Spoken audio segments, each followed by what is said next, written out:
Hello everyone, Namaste, Hare Krishna, Kia ora. Thank you for joining us in this demonstration how to make flatbreads without yeast. Different names, so we'll discuss the philosophy and details and bits and pieces a bit later on. But these breads, ideally, after making the dough, you should let them rest for some time before you cook them. But we don't have that opportunity now, so it's a little bit challenging to get a good result without letting it rest, but we'll endeavour to try our best. But anyway, you'll learn the process, so we'll show you. So I hope you're enjoying your festive season, and it's a time when families and friends come together, and there's a lot of loving exchanges and everything like that. And one way that we can show our love for other people is by cooking for them. It's such an essential activity, isn't it, eating? So it's a way that activity eating that brings people together, and it's a way that we can show our love for others by cooking for them and serving them. Like that's trying to help them to be satisfied and enjoy like that. So that's a great time to learn some recipes. When people come to visit you like that, or you're going to someone's place, you can make something yourself, and it's really touching the heart of ourselves and of other people. So yeah, let's get into it, then we can talk more later. So essential ingredients for this is you either need a flat bench space like this, stainless steel, something with no crevices or cracks or anything like that, just completely flat and not up and down. Otherwise it's a bit difficult to take a video over here, so what we're going to do, we normally cook them over there on the stainless steel, it's easy to clean up afterwards, but we're going to cook it on this chopping board. We don't normally do that, but sometimes we do. It's no problem, it's nice and flat like that, so it's perfectly alright to do like that. So we'll just cook it over here, and we need a good rolling pin. There's different kinds of rolling pins, thin ones. In India they normally use thinner rolling pins, and they might even have a bit of a curve in the middle like that, or this Western style, it doesn't really matter. And we need a bowl with our flour in it to make the dough. So we'll discuss a bit later about different kinds of flour and that, but this is wholemeal flour, and I tried to put it through a sieve a bit like that. A finer sieve is better, we don't have, but they have special sieves for sieving flour, but some kind of sieve, because I wanted to take out the extra bran, because it makes it a bit harder to puff up. It's perfectly fine taste-wise and everything, but it's just a little bit difficult to puff up pure wholemeal flour. And this is actually freshly ground. We can do a bit of advertising for our flour mill. So this is our own mill. So we get the whole wheat and we put it in the hopper in the top, and it comes out here. You just have a bowl underneath, and it's got different coarseness you can have there. This is electric one. They also have hand ones. So that's really good. We've just got that recently, and it's super. And we make everything. We make not only savoury breads and that, but we also make muffins and cakes and all kinds of things. Yeah, we're all novices here, even in our cooking. And I'm not a professional cook. I'm trained as a horticulturalist, but we gradually picked up a bit of cooking, and my wife is also an IT person, not a camera person, so excuse our deficiencies. We're trying our best. Okay, so yeah, that's what the flour is. It's freshly milled this morning, and we'll talk more about the benefits of doing that, if Johnny can remind me to talk about that. And but otherwise you can buy whatever flour is available, and we'll talk more about that. So all we need, it's very simple, is some salt.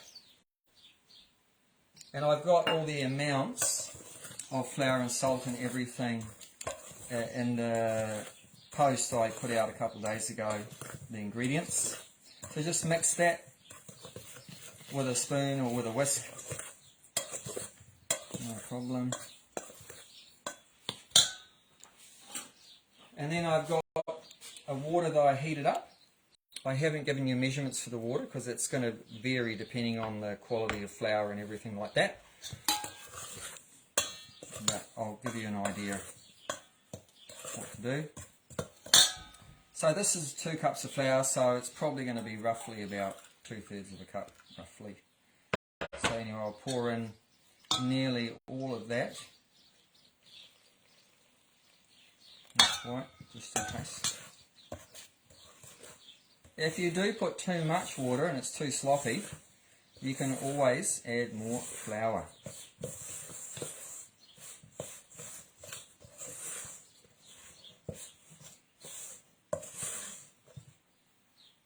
the rest in.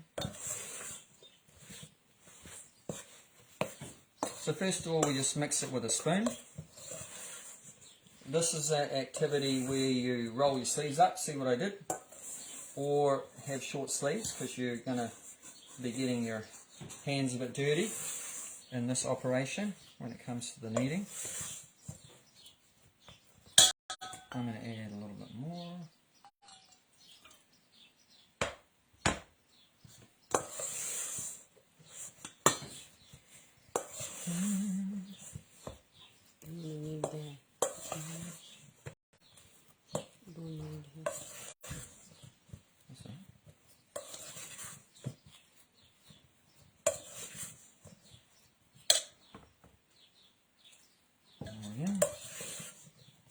So this, to make chapatis, ideally we want them to puff up, and it's a little bit of a tricky operation. To get it to puff up, you want quite a moist dough, a soft moist dough. That's why we use hot water, to get a nice soft dough and a good amount of water, so it's quite wet. It's quite wet. Now we're going to do a bit of kneading by hand. Get some more flour. So we'll put a bit of flour on our bench space. Don't be stingy with the flour.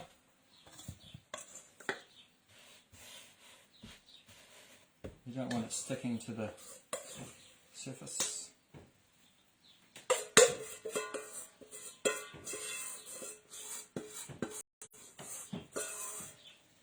Get all the dough out of there, out of the bowl, off the spoon.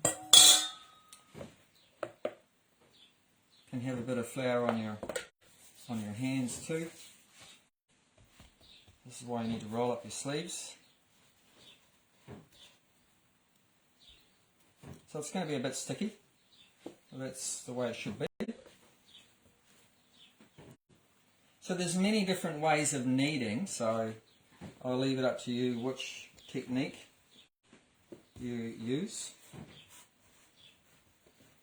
If it's not sticking to the bench, then push away the extra flour. You don't want to overdo it, and you don't want to dry up the dough too much. You just want to have enough flour that it doesn't stick to the bench. This is not sticking, so that's all good.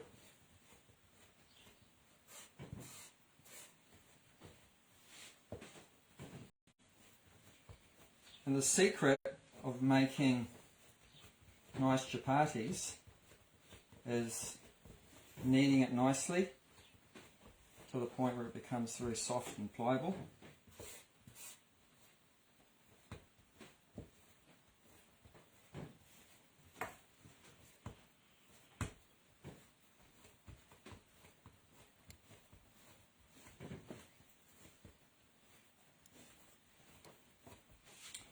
And like I said, ideally what you want to be doing is making the dough a couple hours, at least a couple of hours or even more before you're going to cook them.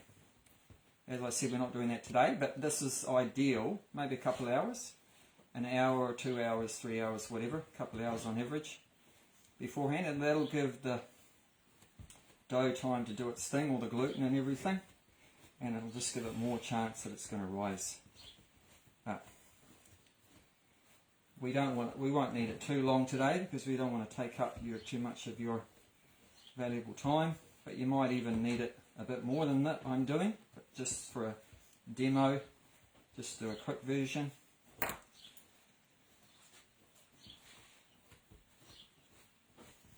But kneading it a good amount of time is going to give a better result usually, and putting more love into it.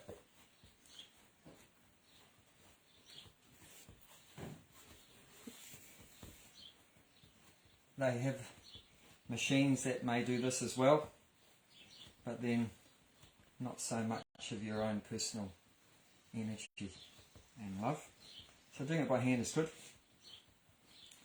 In many old cultures, traditionally, ladies would be cooking for the family, and they would do things like this: knead the dough for the bread, wash the clothes by hand, even grind with a mortar and pestle spices, and also hand grinding the flour by hand with this big grinding stones. And it used to keep them very healthy and fit and slim. And now, of course, everything's automated, a lot of machines, but we see our health is deteriorating because of a lack of exercise and activity. So we'll leave it at that. So now you need to cover this. So either you can put Glad wrap over it, or you can put it back in the bowl, or if you've got a bench, you could upturn the bowl and put the bowl over like that, or you can put a tea towel over it. You don't want it drying out too much. Tea towel is nice, it allows the air and the moisture to move around. So that's chapati dough done. Now this is the same amount of flour. I didn't sieve this one, you don't need to sieve it. And same amount of flour, whole milk flour, same amount of salt. This time I'm adding a spice, a seed called ajwan. So ajwan is a heating spice. It's very good for digestion, has different health benefits. It's available in Indian shops easily, and you don't have to put it, it's optional extra. But this is a bit of a richer bread, the paratha. It's got some fat in it, oil or butter or ghee, so it just helps with digesting, and it gives an interesting flavour. It's very strong spice, you don't put too much. Once again, hot water, not as wet a dough as the other one, as chapati, but still reasonably moist.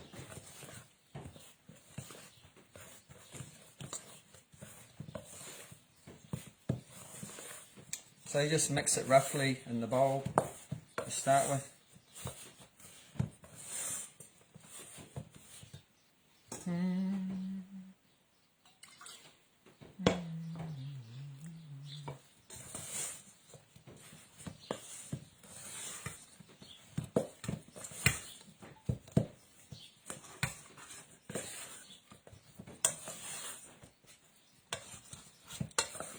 As soon as it's stuck together, you can transfer it onto your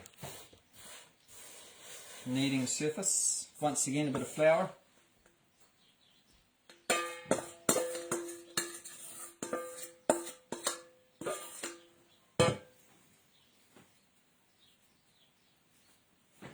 The best way to learn how to do this is by actually doing it. So practice makes perfect. Don't expect that your doughs and your breads and that are going to come out perfect first time round. They may do, but maybe not. This is a kind of thing that just takes practice.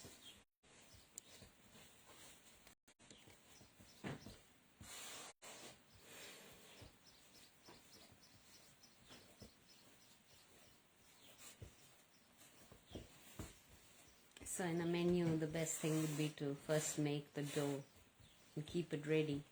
Yeah, yeah. Like if you have a couple hours put aside, whatever, for making a meal, then do this first. And then make them, cook them at the end of your time slot. Otherwise, make the dough in the morning and then come back and do your lunch later, a few hours later. Or you can even make the dough and then put it in the fridge for up to 24 hours, even more than that. So you could even make it a day before. If you don't have much time that particular day, make the dough the day before, put it in the fridge, wrap it up in plastic or whatever, a sealed Ziploc bag or whatever, and then take it out the day they're going to use it, and then just bring it back to room temperature. Let it sit, take it out of the fridge, let it sit for whatever, an hour or so to come back to room temperature, and, cover it over so it doesn't dry out, and then cook it. So but the ideal is to just do it. Oh, not really. You can. Yeah, I mean, ideally you do it fresh, like I said, a couple of hours. But yeah, if that doesn't work, even like overnight in the fridge or whatever is fine. Okay, that's your paratha dough. Okay, put it once again. Put it somewhere nice and covered. This is the one. Just cover it over there. Just cover it up. Okay. Poori. So this is a different kettle of fish. Oh, one thing I forgot to mention. With the paratha dough, you can mix some butter, ghee or oil into the dough itself at that time. Just a couple tablespoons of butter or any other fat in that amount of dough, 2 cups, and just you rub that in. I'll show you the rubbing process for the pooris. So the same process for the pooris. You can rub in butter, and what that does is make it more richer, more flakier. So that's something that you can do.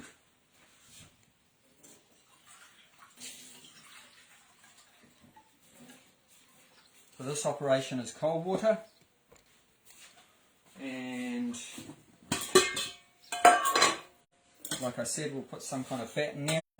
So first of all, we'll put some salt, same amount of salt, half a teaspoon. Some the ajwain again, but this time I ground it up with a mortar and pestle, because the more big pieces you have in the dough, there's more chance that it might break a hole in the soft dough, and then it won't puff up, because this particular one, we want it to puff up in the oil or ghee when we fry it. This is a deep fried bread, poori, deep fried. So any big pieces, there's more chance of it breaking. So especially if you're just starting out with it, maybe don't add anything that might cause it to break. So just put a couple tablespoons of ghee or butter or oil in there.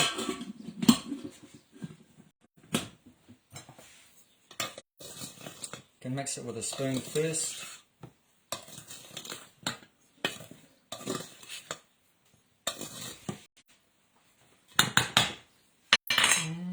Then by hand.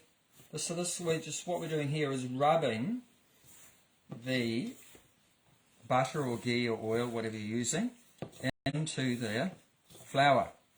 So this will make it like very fine breadcrumbs in appearance by doing this.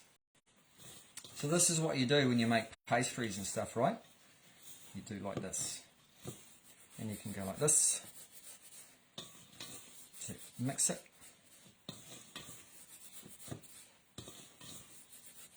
So you just want it to get distributed right through the flour, so there's not just big lumps of ghee or whatever. So you just go until there's no big lumps where there's a blob of ghee or oil. Just mix through. Okay, so you get the idea. This time it's cold water operation. Cold water. We want this to be a stiffer dough. A more stiffer dough and a drier dough. So, not so much water. Now if you have any questions or comments as we go through, please let us know and we'll try our best to answer at the end.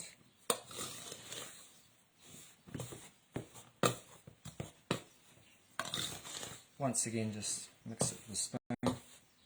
It's easier.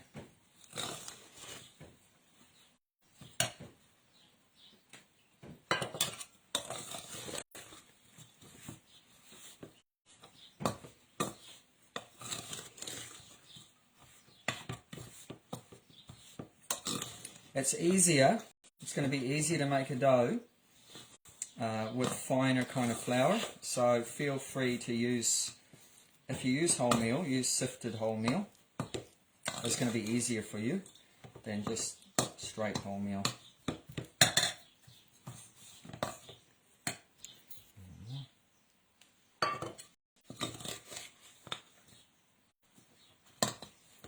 Wholemeal is definitely the healthiest, but a little bit difficult to work with. Okay.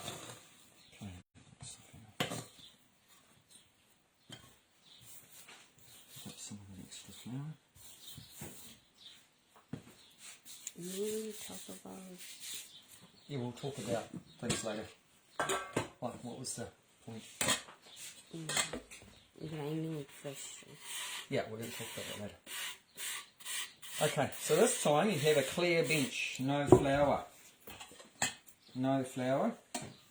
You can put a little bit of ghee or oil on the bench and on the rolling pin.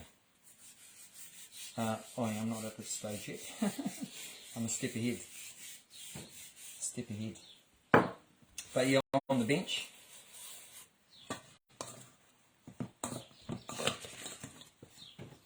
So yeah, this is a drier, stiffer dough to work with.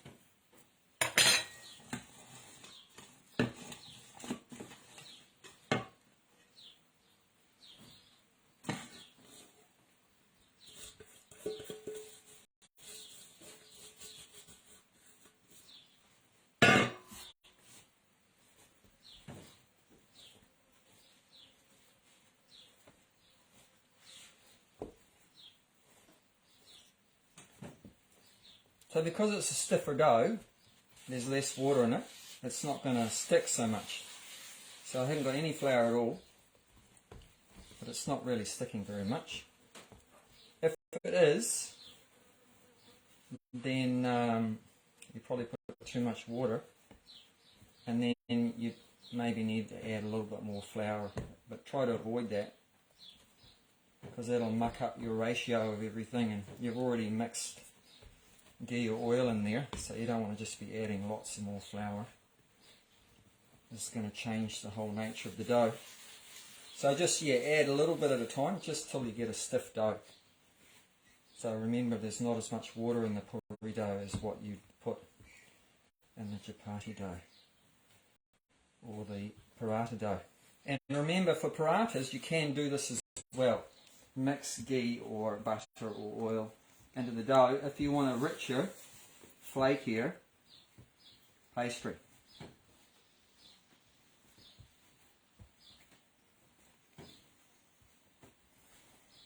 Okay, I won't leave it too long, waste your time. Okay, so there you go, poori dough. That's that.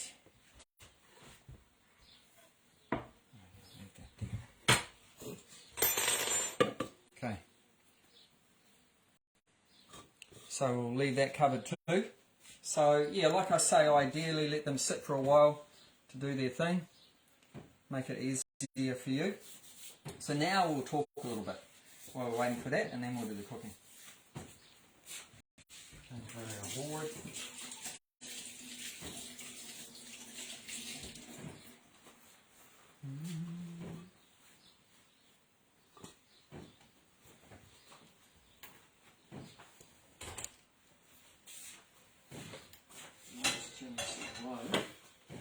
So today I'm working on gas. Usually we use our wood stove, but this operation is easy to do all the 3 breads with the gas. Excuse me, remove it from the stove. That's right. I'll just turn it down low to heat up. Oh, turn it off.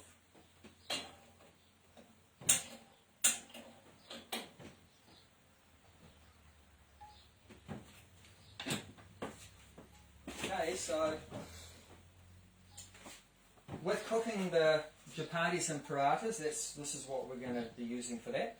But alternatively, if you don't have an Indian style, it's called a tava, T-A-V-A, tava. If you don't have a tava like that, a flat plate, you can always use the Western style cast iron one. That's fine, that's okay. That also works. Or your non-stick, if you have a fancy non-stick one, feel free to use that. Okay, so now we'll just talk a little bit about. I'll come with. Okay.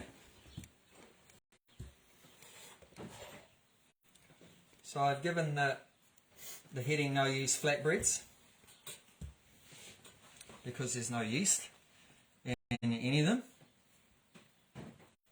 And flatbread because it's not like a risen kind of dough. It's not like a dough that has yeast and it's all risen up. But they're not all just perfectly flat. Poori is actually quite puffed up. So, but yeah, because there's no rising process. It's fresh. It's not risen. That's what I mean by flatbread. So yeah, chapatis. Chapati. The word chapati means slap, because when they're making the dough, traditionally instead of that, they didn't even use rolling pins. So they just take a ball of dough and slap it between their hands to make a big circle, a big round piece of dough. So they used to do the slapping process. My wife could probably show you how that was done. So now we use rolling pins, but that's where the word chapati comes from. And also known as rotis. Roti, which means flat round bread. So these are 2 alternative names for the same kind of thing. And there's many varieties. Some they put ghee or oil in the dough, and some they add different spices in there, and there's so many ways. Sometimes they make small ones or big ones or fat ones or thin ones. But basically the same kind of concept. And I've written here, it's an everyday food. Like there's more than 1 billion people probably eating this every day on the planet as their staple diet, eating these kind of breads. So it's a very healthy food, very simple, and very cheap, super easy to make, and very healthy. Just as you've seen, just flour, and especially if it's like freshly ground flour, it's so healthy. And I did a bit of research before getting this flour mill, and seen that wheat has about 40 of the essential nutrients out of 44, apparently, that a human being needs 44 essential nutrients to function well. So apparently 40 you can get from wheat. But those 40 things you get from the wheat, they disappear within about 24 hours of it being ground. 90% of them, what I read, that 90% of those 40 valuable nutrients, they all go, after you grind it, 24 hours or so, a day or 2 after you've ground it, like that. So the sooner you can turn it into food after you've ground it, the better, rather than let it sit ground up for months and years. Then you're not getting much valuable nutrition out of it. And we mentioned the same principle. This applies also, like we've already talked about, spices. When when you grind the whole spices, it's a lot better for you than just buying the powdered spices, because they've lost a lot of their good properties and flavours and like that. So yeah, freshly ground flour is really healthy if you do it like that. But even apart from that, even the shop bought one, it's still a lot healthier than buying commercial bread, because they've got a lot of additives, you know, a lot of preservatives and flavourings and a lot of rubbish they put in the commercial bread. And yeast, what about yeast? That it's not a natural yeast. I mean, there's yeast in the air everywhere. Fungus, there's fungus in the air everywhere existing. But what they put in the bread is a commercial yeast. They've manufactured it in the laboratory, in the factory. It's not a natural yeast that the body can recognise so well, and it's very hard to digest, you know, and it causes different health problems, and it can grow inside the body and come out in the form of eczema. You know, a lot of people get the eczema on the skin, all the rashes and that, and you get very itchy skin, the eczema. So there's a lot of people that say that's because all this fungus from all the yeast is growing inside the body. Whereas if you've got a natural yeast, like I said, it's everywhere, and that one is no problem. And that's an example of that is your sourdough bread in the West, you know, and Germany, places like that, Europe, they have a lot of sourdough bread. So you just create the right environment for the yeast with the flour and water, and leave it in a warm place for a day or two, and then presto, it all rises up and starts to smell some sour smell and everything like that. So that's from the natural yeast, and that's perfectly fine. And in India and some places like that, they do a similar thing with rice and lentil. Ground up, they grind up the rice and lentil with a bit of water and leave it in a warm place for a day or two, and they make delicious things from that called idlis, dosas, uttapams, so many things like that. There's one called dokla, which is made from a batter of fermented chickpea flour and other things like that. So there's ways you can do it naturally, but the commercial stuff with the artificial yeast is not very good for the health. So much better if you can make this kind of bread yourself. It's going to be so much better for you, and cheaper and everything like that. And also, even if we're going to make your own sourdough bread and stuff like that, but it's very complicated, you know, it's very complicated. This is so easy, it's so easy, and very delicious also. And you can make these doughs more richer by, instead of the water that we put, you can put yogurt, you can put mashed up paneer, which we showed how to make paneer, so you could put that instead of water, or whey. When you make the paneer, you end up with whey as well, so you can put the whey as a replacement to the water and the dough. You can do that. So, and then for paratha, the difference is this got layers. This chapati doesn't have all these different layers, but paratha, you create layers by putting butter or ghee or oil in between. We'll show you how to do it, and that makes it more richer and heavier and very tasty also. So this is maybe not something you'd eat every day, but very delicious. So for special occasions, and like I said, the layers you can make with ghee, butter, or oil like that. And you can have plain ones, which we'll show you, or you can do them stuffed as well. So there's many recipes for stuffing them with different things. In India, the farmers, I mean, especially in the north, would eat them every day in the morning for breakfast. Yeah, like I said, they're richer and heavier. If you're like a farmer, then that's good. You want that. You want something really heavy that's going to give you lots of energy to keep you going. So yeah, Jayanti was saying the farmers would have this for breakfast every day. And then they'd go out and, you know, plough the field with the bullocks and do lots of hard work, chop the wood and everything like that. So you need, you know, very heavy food like that. But for a lot of Western people, maybe it might be a bit hard if you're just sitting in the office afterwards, like that.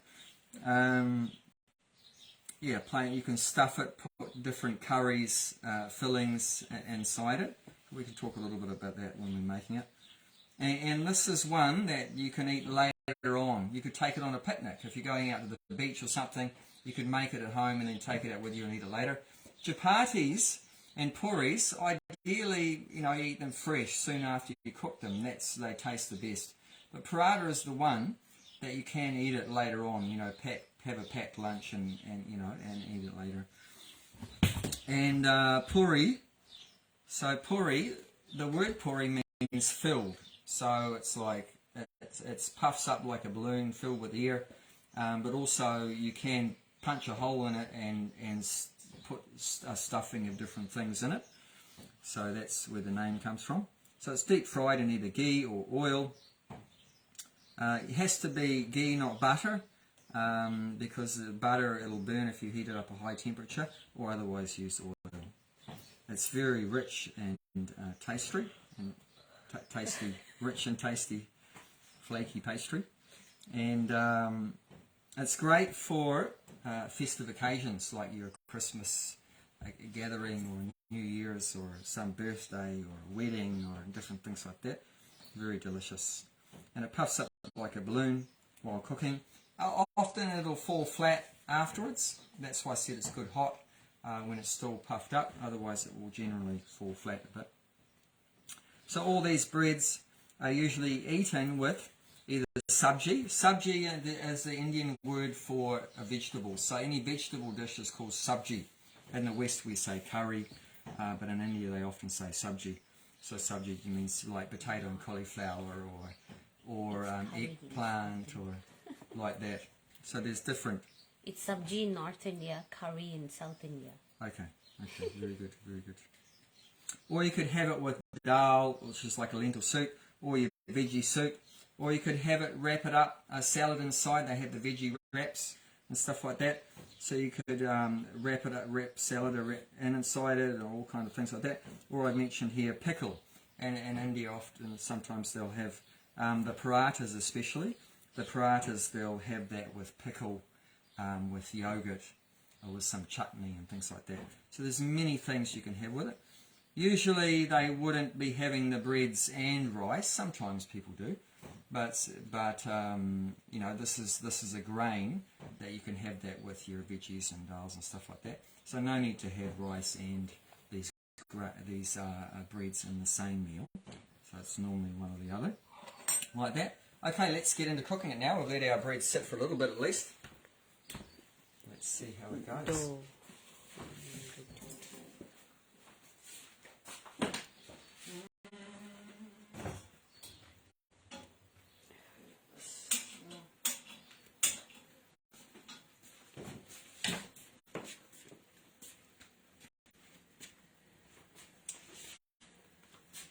So you can cook this, you can have your electric stove or gas or wood like that. If this one is a bit curved at the bottom, so it wouldn't work so well with an electric one. If you've got electric, obviously it has to be completely flat. You have to find one of these that's completely flat, or your cast iron one or whatever like that. So depending on what surface you have. Also, this is a bit curved as well for deep frying our pooris. But if you have electric, then obviously you have to have a wok that's got a flat base. So just work according to what you have. This also, when we're doing our pooris, we'll be using this. So you need a colander with a bowl to catch any dripping oil or whatever, and a slotted spoon to take them out. We're using coconut oil today. So now we'll have a go at rolling. This has probably got quite hot now, so I'm going to do the parathas, some paratha first. Make sure we get it all right though.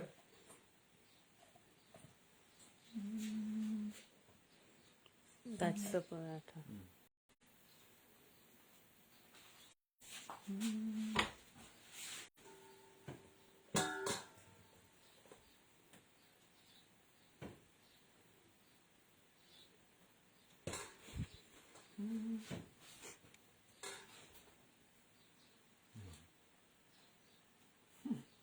I don't want to confuse myself and make the wrong thing with the wrong dough. This is Okay, paratha. Of course, normally in one meal, you'd only have one of these breads. You wouldn't normally be making all three, obviously, at the same time. But I'm just showing you a variety, and you pick one and make it. So in one meal, you might have chapatis, another meal parathas, another meal pooris like that. So you'd only be making one. So you can either just rip a bit off and roll it up, or if you're, more civilized and and you want consistent sizes, because obviously if you just rip it off, they're going to come out a bit different sizes. But you can roll it into a log. You can roll it into a log, and then just cut it, and then you'll get pretty much similar sizes like that. So when you've, actually I'll do them a bit bigger. So these are using more flour per piece, a bigger amount of dough you're using to make the parathas. And like I say, people make different sizes and everything. So you put flour on the bench,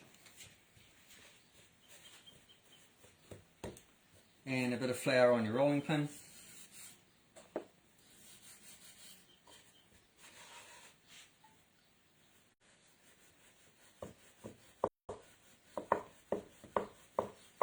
If it starts sticking to either the bench or your rolling pin, then you just need to add more flour.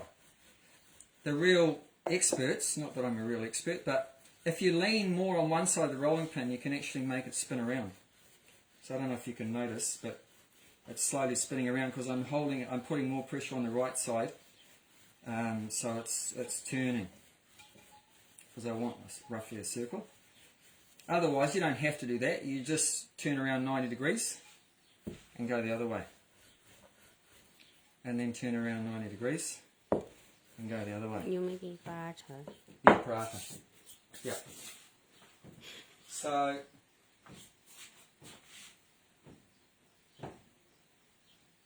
adjust the heat a bit.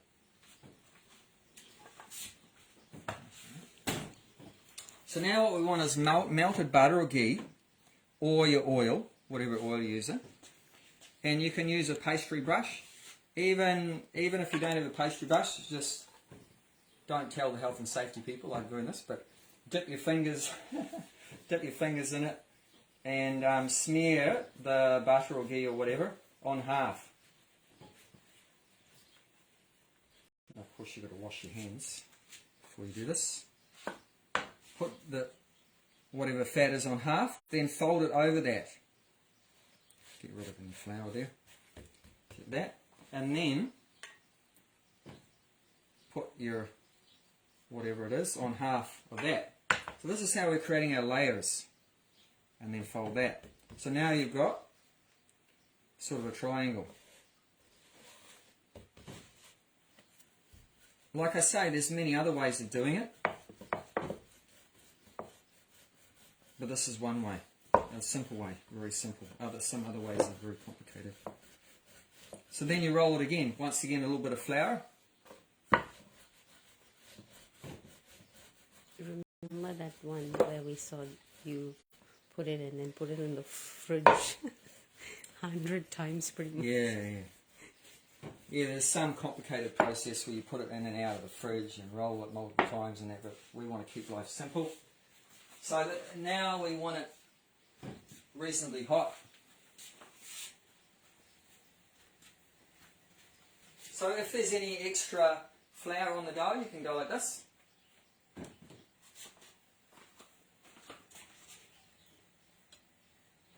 Just leave it there.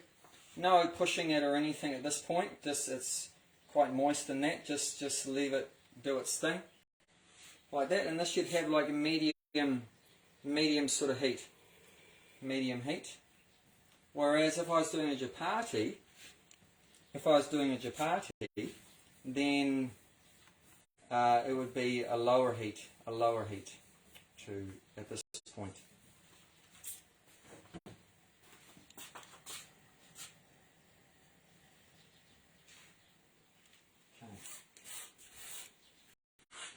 Okay. Okay, so now while that's happening, we'll show a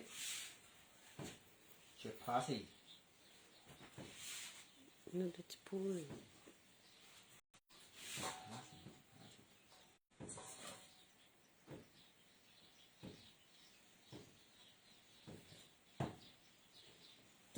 That is a chapati though, I told you. Okay, it's alright, doesn't matter. Coughing up. Doesn't matter. See, this is good. It's starting to puff up.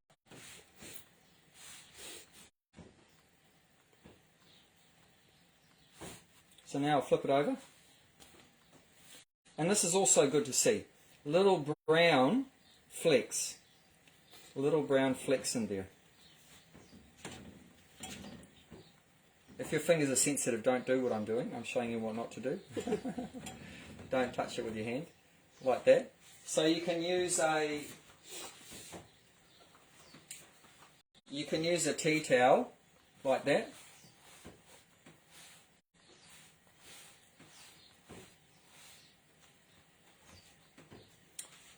You can, to flip it over, you can bring it to the side and then flip it over, or you can use tongs.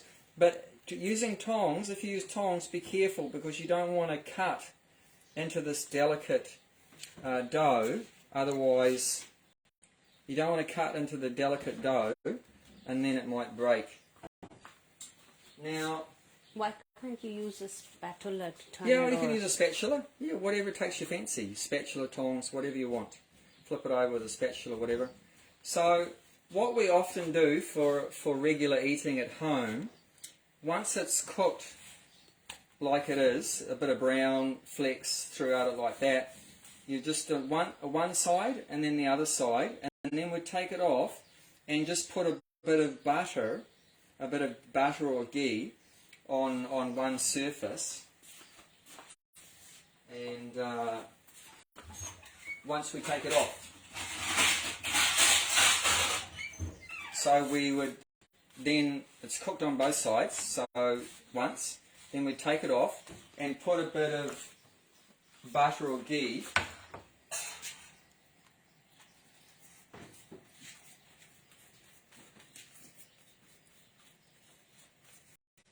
on like that, and then you just stack them up. So you put the second one on, and then you put butter or ghee, and third one on, butter or ghee. This way you only put it on one surface, because obviously when you put the next one on, it's automatically going to go on the bottom. So you don't have to put it on both. However, there is another thing you can do. This in the restaurants, this is often what they'll do in the restaurants to make it more delectable and crispy and rich in that. They'll actually put the ghee. If they do this, they'll put ghee or oil here on the hot plate, so like this. But then you get a little bit of smoke in that. But this is to make it more richer. So this is a second option. You don't have to do this, but this is a way to make it just a bit more delicious. But normally you'd be using, like I said, ghee or oil, because butter burns. Obviously, you make it a hot temperature. The butter will burn. It's gone on the side. Yeah, isn't it?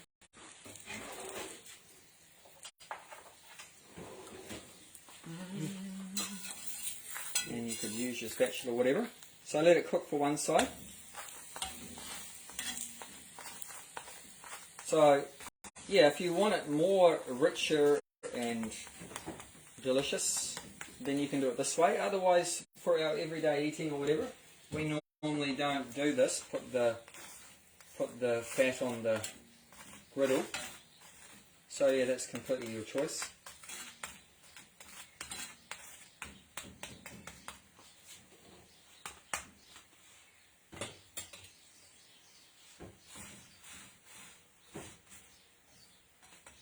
Yep, so now it's nicely cooked on both sides. We'll take that off.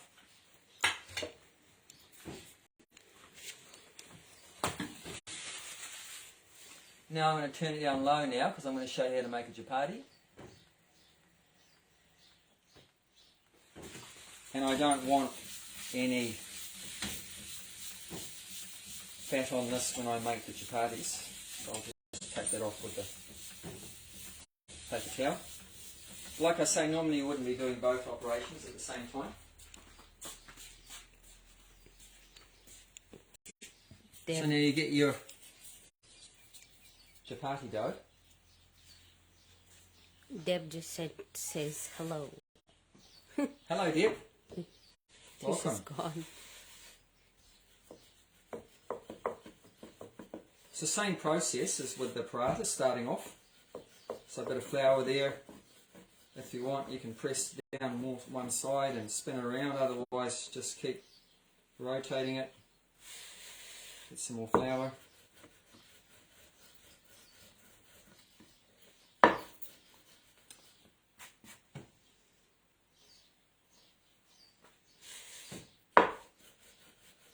Now this one, we want it quite thin, thinner than paratha, to give us the best chance that it might puff up, but not so thin that it's going to have any holes in it.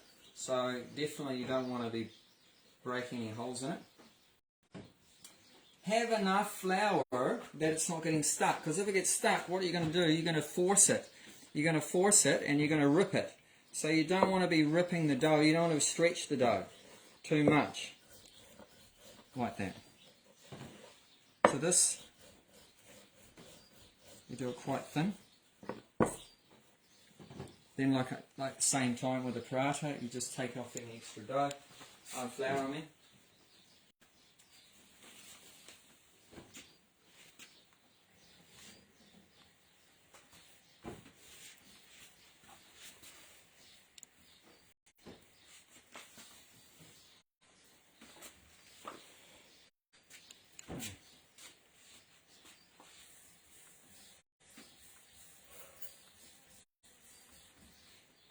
So if your hands are sensitive, then just be careful. You can always use some implement like that. What a lot of cooks do is just fold up a towel, and you can always just tap it around with the towel. Don't push it too hard, and once again make it stick to the surface and like that. You can just leave it. You can just leave it. What you're looking for after a minute or two. After maximum, you'd have it about 2 minutes, probably on the first side, on a low to medium heat, probably more low heat. What you might see, I don't know if you can see it, but there's some little bubbles, little dimples starting to appear. Sometimes if you do press it in one place, you might get a little bubble come up in that area. You don't have to press. This is like an optional thing like that. You can just leave it for, like I say, maximum 2 minutes. And maybe the second side might only be about a minute. So maybe up to 2 minutes maximum on the first side, a minute on the second side, and then we're ready for the final operation, which I'll show you what that is.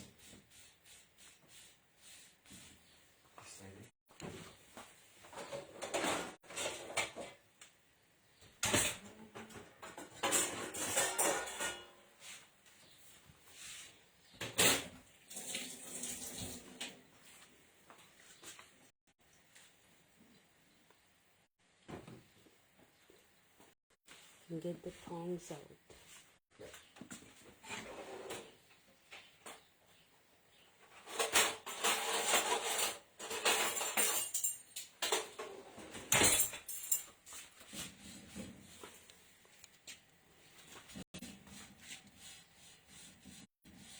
There's a few little bubbles.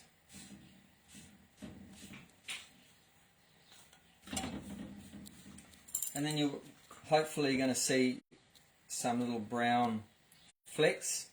You don't want it to get to the point where it's black.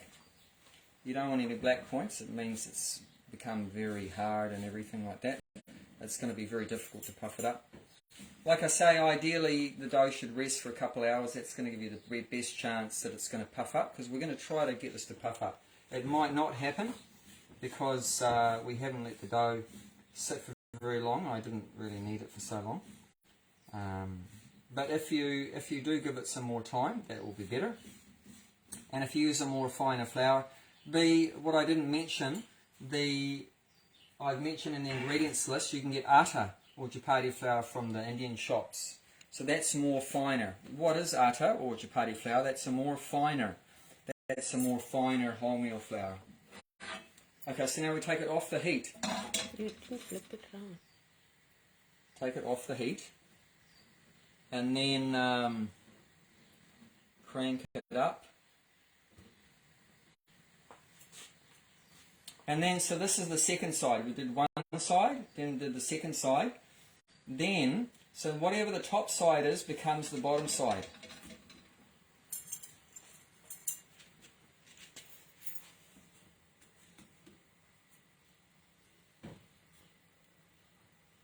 And if it doesn't puff up within a few seconds, it's probably never going to puff up.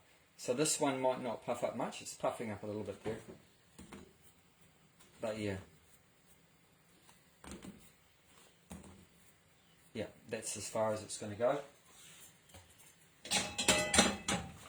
So we'll try again. Like I say, it takes time usually for the dough to rest, to sit, for it to perfectly happen. We'll try another one. And then we'll do some pooris.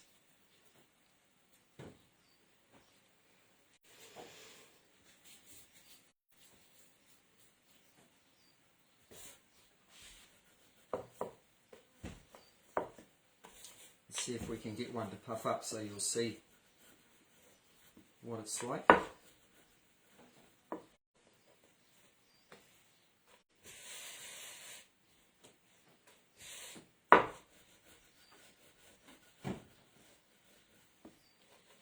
It's a little bit hard with our wholemeal flour because it's not as fine as the one you buy in the shop, but it's healthier, so we're happy to stick with that.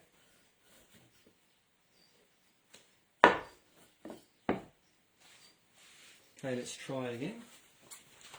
Oh, what I was going to say is that, so once you've taken the chapati off the heat, then you want same story, you just butter it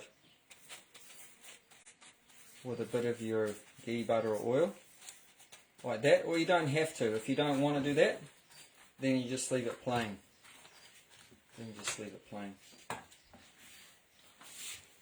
Okay, so now we're going to turn up the heat for our oil. So this operation, the oil needs to be pretty hot to get the pooris to puff.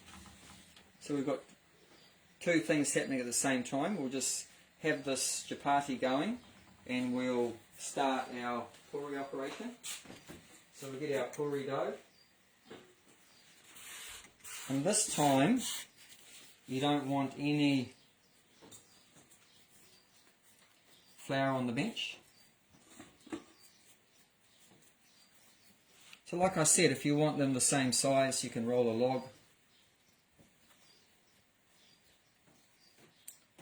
and just cut it into small pieces. Then just roll it into a ball.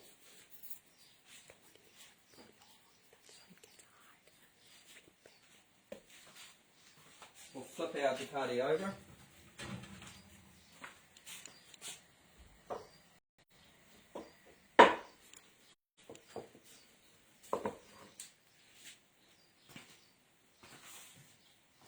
So for rolling out the pooris, like I say, you can have a little bit of ghee or oil on the bench, on your rolling pin.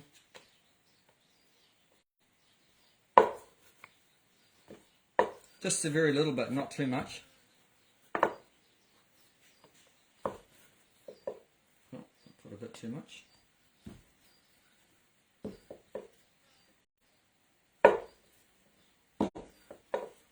And poori, you don't do it as thin as you do the roti, so they're a little bit thicker. And our chapati is, it's like our dough is a bit stiff.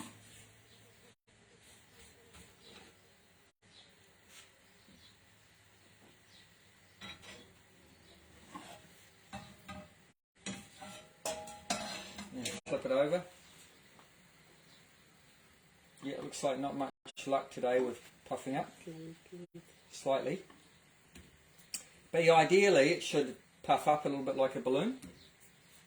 Not having much luck with that today. And if it doesn't puff up in a few seconds, then it won't puff up, so just take it off.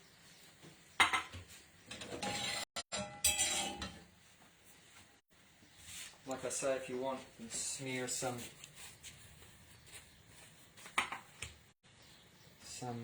butter or oil there. Okay, our oil is, once it's hot, which it is, then we put in a poori. So this operation, don't drop it from a great height, don't put your hand in it. It's a little bit dangerous, it's hot. So just carefully slide it in. Carefully slide it in. Let it rise to the top, let it rise up, and then push it down. Let it rise up, see? And then it all going well, it'll puff up like a balloon. And once it's been in like that, it's for a few seconds and it's puffed up, then carefully flip it over. Don't lift it out of the oil and then drop it back in. Just carefully tip it over and let it cook on the other side.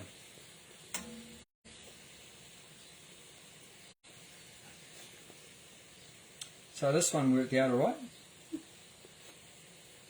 So this preparation, the poori, works really well with the wholemeal flour. And because the wholemeal flour is very coarse, it gives it a bit of structure to stay puffed up. So that'll probably stay puffed up for a long time. If you use white flour, plain flour, or very fine flour, it'll probably fall flat. But this is perfect with the wholemeal flour to make a poori. It's really challenging to make a chappati or roti with the wholemeal flour, but this one works really well. Okay, so we've showed you everything. We've showed you the basic ideas to making the chappati and the paratha and the poori. So I hope you found some useful tips there. And like I say, if it doesn't work out every time, don't worry, just keep trying, keep trying.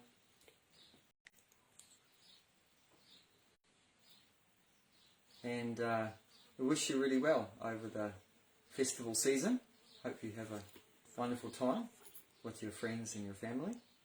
And let us know if you have any feedback, if you make some of the things, and let us know how it went. Thank you very much. Shay's says very helpful. Oh, good. Thank you, Shay. Yeah, That's very encouraging. And Happy New Year. Thank you. Happy New Year to you as well. Yes, thank you. Okay, take care, everyone. Bye. Deb says thank you.